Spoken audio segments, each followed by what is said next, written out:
Okay, everyone, we're back. Part four. We're going to finish up the final details of this seascape, this loose style seascape in watercolor.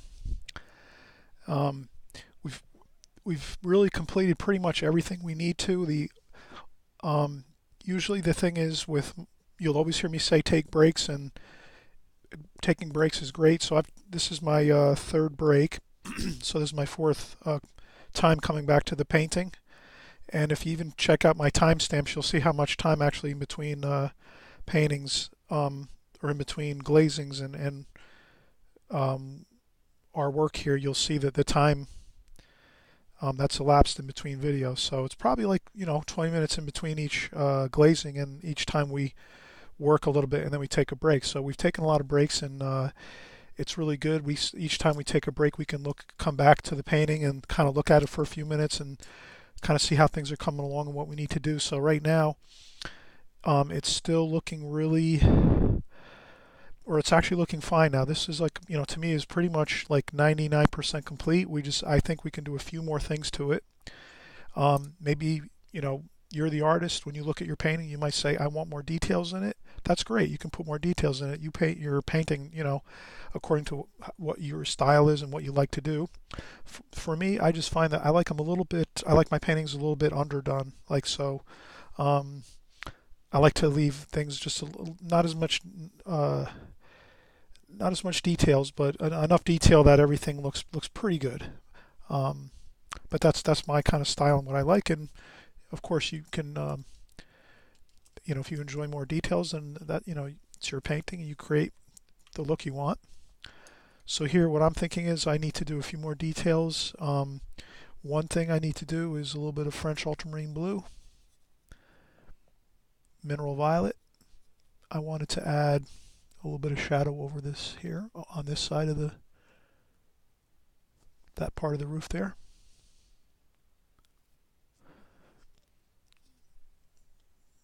And a lot of artists call this pulling the painting together.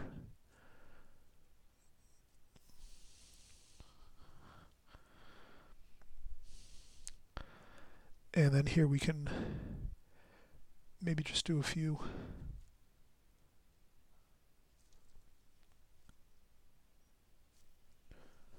So there I just did a couple quick little lines just to on the top portion of the gable areas of the roof for the vents. I think that looks good.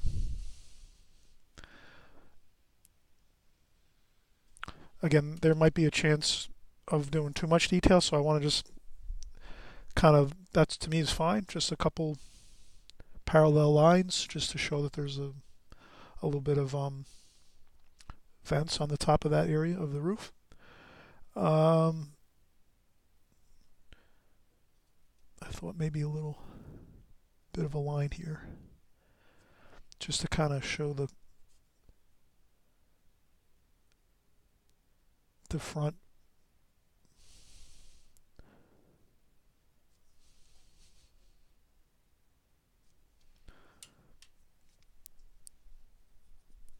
And maybe a little bit of shadow under there.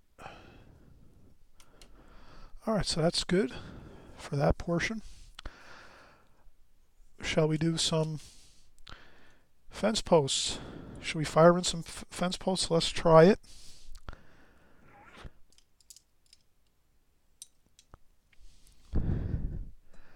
We'll use some burnt umber, yellow ochre, French ultramarine blue, a little bit of sap green.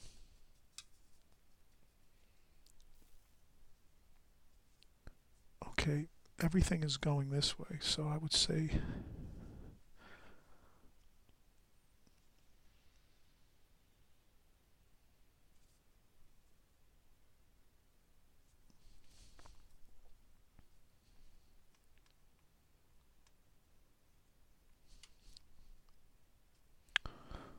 okay, fence post. Let's fire in another one here.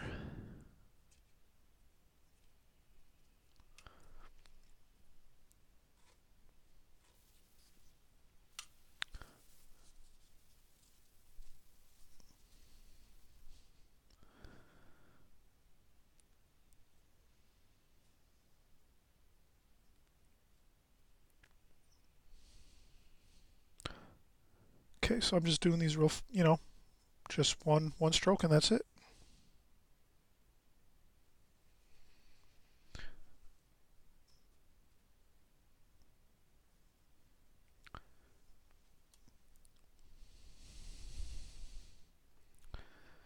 You can do different style fences if you like to.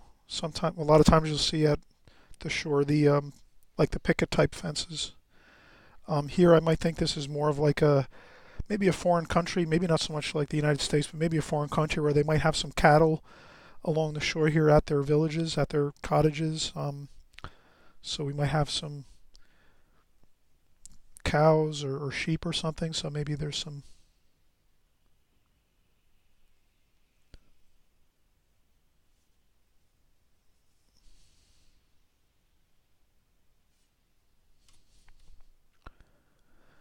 And again, I try to vary the color a little bit. Then we'll do some more dry brush. Here I don't want to block. I want to leave maybe this one open, so we're not sort of blocking the viewer.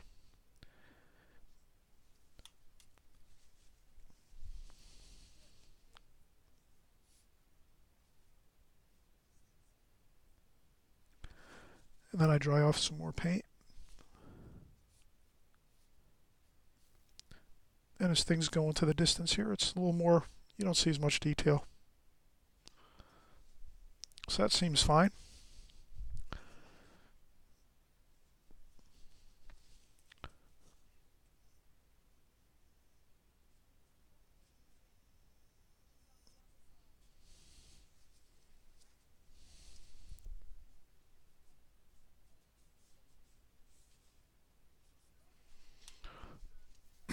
Okay, that looks pretty good.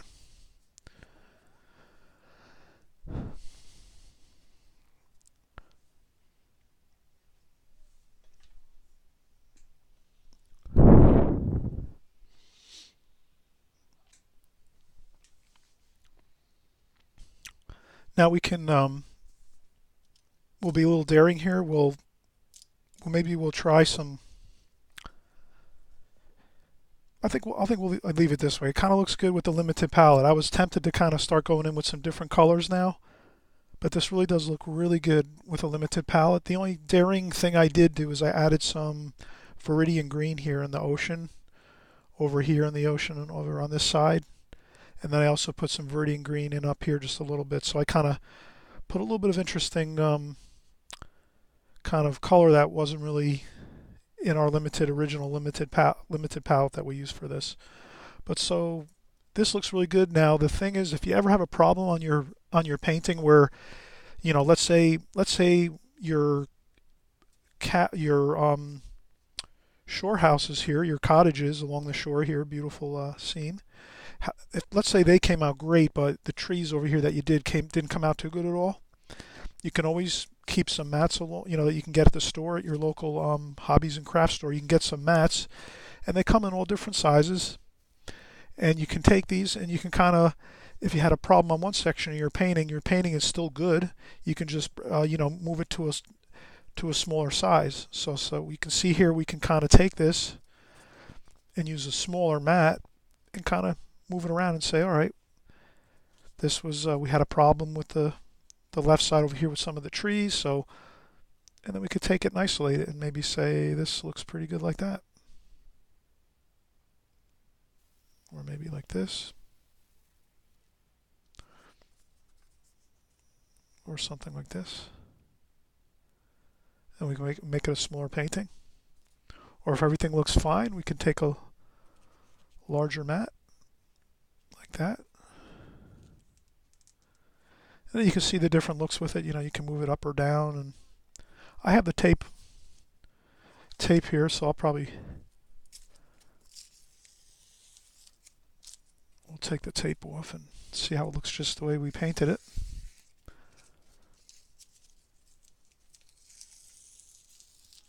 I think this looks pretty good. It looks finished and loose and good color.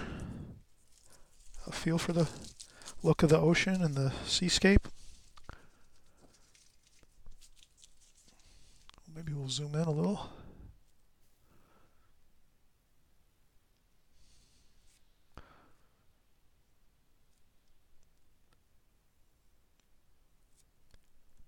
And I always say, try to feel like you're there in your imagination when you're painting, or when you're getting ready to do the painting, or while you're painting it. You know, you might take breaks and say, I'm going to paint like one part today, and then another glazing tomorrow, and so you can work in as fast or as slow of a pace as you want when you're doing your paintings, I think. Depends how much time you have. I know some of you might be very, very busy and you can't really spend 2 hours at one time doing doing a painting. So you kind of can do it at your own pace. But I find like thinking about the ocean, try to like see yourself there, hear the ocean waves crashing, the seagulls, chirping and flying around, and feeling the wind in your mind. Try to feel the place and think about it and concentrate on it for a little bit here and there as you're doing your painting. And it kind of, when you do that, I think it helps the process of the painting. Like it has like a magic to it when you're painting it and working through it. And again, too, if something happens where something doesn't go perfect on a portion of your painting, you can crop it. Like here, I can zoom in like that. Maybe move the light over here a little bit. So then you can zoom in, and you can take a.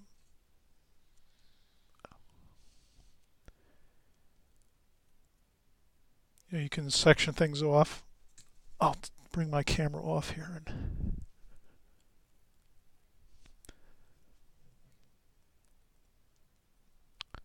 You can kind of see the close-ups of the buildings here. So it's a loose style, this one, definitely, as we called it, the loose style seascape painting. I painted things kind of, I didn't fuss around too much, like with the trees and the buildings, the cottages. Everything was done, pretty. The sketch is kind of a very important part. If you can sketch and do the contour drawing, pretty in a pretty solid fashion where you get things the way you want it, then your painting process goes pretty easy, because you're really just, working your washes onto the paper using your pencil lines really as your guide. And then it's just more of a game of concentration on your colors and your tonal values. Like, here you want to keep the foliage and everything dark, the dark green. So that was a French ultramarine and sap green and burnt umber, and also a little bit of yellow ochre for the greenery here, for the palm trees and the other trees. But it kind of looks really cool because you can kind of see how the greens and the darks look really nice. They kind of like, those are like the strength of the painting, and then the other parts of it are kind of more subdued, but altogether it makes it look great. The whole combination of the darks and the lights.